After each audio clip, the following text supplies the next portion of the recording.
4, 3, 2, and 1. Dear friends, we have just witnessed the opening of the Casa Gordo Museum.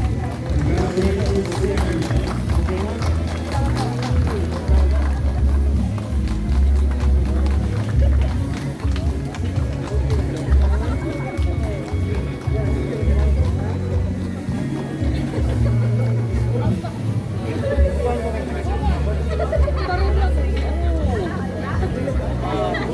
Higala ang reopening sa Casa Gordo Museum.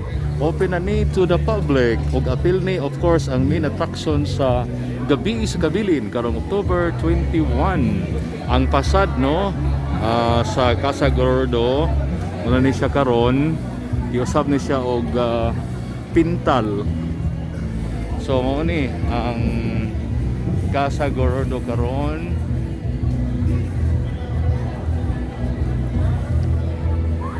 Kitambungan ning reopening sa mga official of course sa Ramon Abuites Foundation Incorporated. Unya na si Tourism Undersecretary Kokoy Humapaw, Vice Mayor Raymond Alvin Garcia.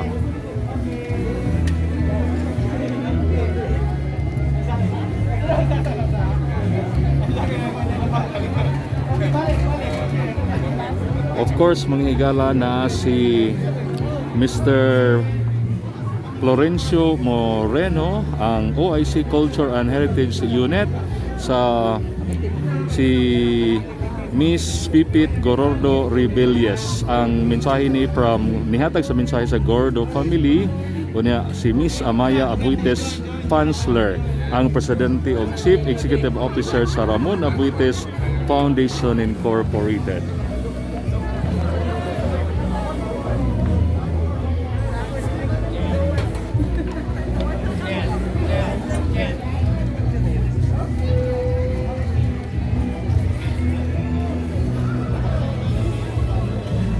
Isirado ni ang kalsada no, kining Abuites Street, kininggikan sa Parian area paingon dito sa M3 Cuenco Avenue, wani pagi og mga sakyanan para nining importante nga kalihukan.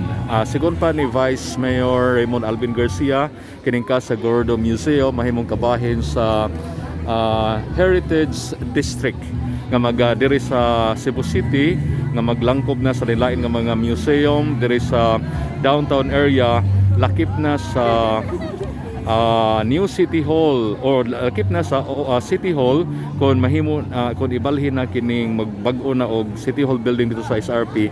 Kining existing nga City Hall karon himuon siya nga Cebu City, dako nga Cebu City Museum no. So mo ni mag-form part sa kining Heritage District, kining mao nga area, kining Casa Gordo Museum, o ingon man ang uban pang mga museum diri sa downtown. Na iniabot no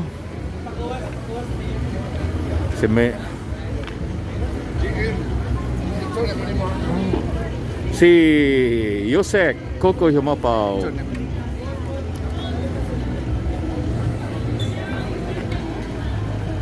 Kana, go. Rolling. Og niabot karon si Cebu City Mayor Michael Rama.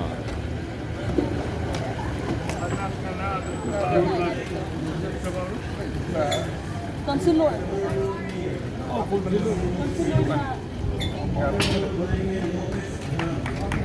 Okay. Mo to ang atong update.